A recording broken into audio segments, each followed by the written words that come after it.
Well, hello St. Matthew and Facebook friends. Welcome to another Points from the Park. Today I am out at Prestemon Park. It's kind of in the southeast corner of Columbia Heights near 37th and Stinson. It's named for a guy named O.H. Prestemon, and I've been able to find out a whole lot of stuff about O.H. Prestemon, but I haven't found out what the O.H. stands for. So if anyone knows that, please let me know.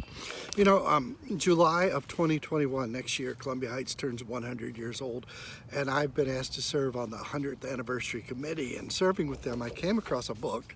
It's called Columbia Heights, Bootstrap Town, A Social History, and I have found out all sorts of interesting things about Columbia Heights and some of the people involved and just how we came about as a community. It's a great book for anyone from Columbia Heights to have.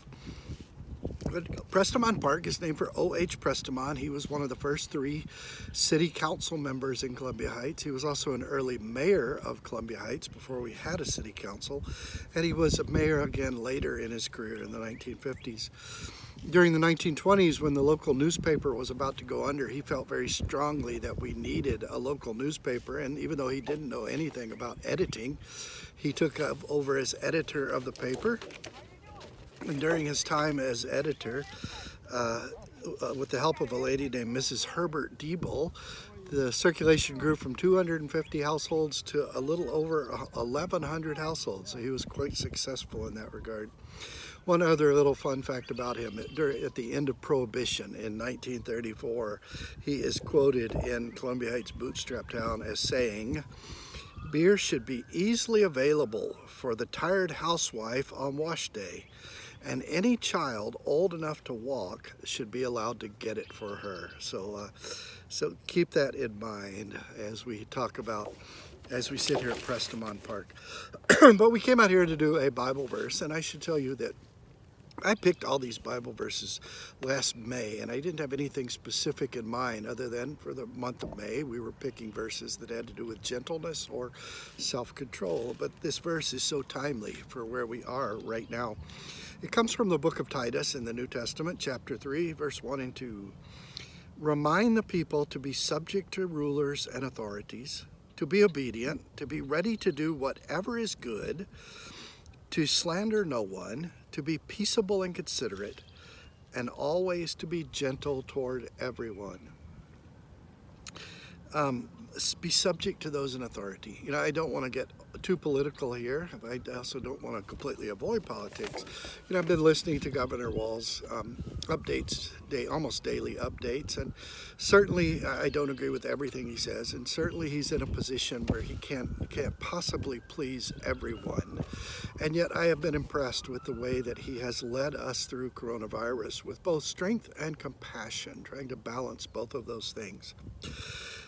It comes right there from in the first century. Same thing, when the people were under Roman rule, Paul reminded them, be subject to authorities. And then he goes on to say some other things here that I think are so important to us. He says, be ready to do whatever is good. You know, what if that were our mindset? What if that were just ingrained in our culture, that every day we went around ready to do whatever is good? Think about all the need for good in our little community right now, or wherever it is that you're listening from. There's all kinds of need for good. Be ready to do whatever is good. And then he says, be peaceable and considerate. Imagine if that were our attitude in the way we interacted with people. People we agreed with, people we disagreed with. What if we were just peaceable and considerate with everyone? And then finally he says, always be gentle toward everyone. I want to talk a little bit about this word gentleness. It's one of my kind of soapbox items. You know, the New Testament was written in Greek, and words don't always translate perfectly from Greek to English. But this particular Greek word that's translated, sometimes gentleness, sometimes meek, like blessed are the meek, for they will inherit the earth. It's the same word. Same word we read a few days ago, let your gentleness be evident to all. It's in Greek, it's loosely connected to a nautical word that has to do with an even-keeled ship. You know, think about that. Think about that first century ship. It's got big sails. It's got wind pushing it one way. It's got waves pushing it another way. But an even-keeled ship will go the way it's supposed to go. That's close to what we mean when we come across this word gentle. You know, you and I are often in positions where somebody pushes us one way, somebody else pushes us another way, circumstances push us yet another way. And we want to be even keel. We want to keep going the direction we're supposed to be going.